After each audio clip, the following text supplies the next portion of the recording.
Une saisie record de faux médicaments. Ils étaient destinés à la vente sur Internet. Les services de police et de douane d'une centaine de pays ont saisi plusieurs millions de doses. Une opération préparée de longue date par Interpol.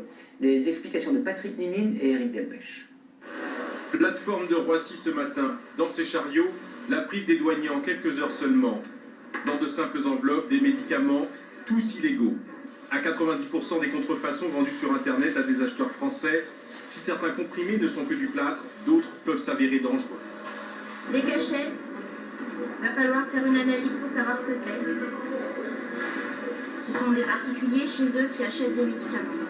2 mois d'enquête, l'opération Pangea 5 a mobilisé 100 pays, 3,75 millions de doses de médicaments contrefaits saisis sur Internet, total 8 millions d'euros. Le trafic de médicaments sur le net se banalise dans le monde, la France n'est pas épargnée. Le trafic de médicaments par Internet, c'est un trafic qui est en augmentation quasi exponentielle, plus du double par rapport à la précédente opération Pangea 4. Plus inquiétant encore, la vente de produits dopants délivrés uniquement sur prescription médicale. On en trouvait à vendre sous le manteau dans certains milieux sportifs, non sans risque.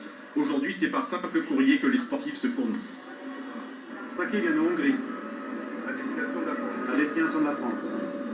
Et bon, apparemment, c'est pour un culturiste qui va utiliser différents produits, mais là on voit qu'ils vont être utilisés en multipliant les doses par 10, par 20. Les cyberpharmacies ont toutes les apparences de la légalité.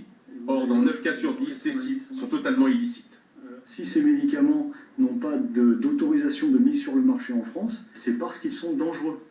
18 000 sites internet de commerce de ces médicaments ont été fermés. La plupart se trouvaient en Asie et en Europe de l'Est. Dans l'actualité internationale, les tensions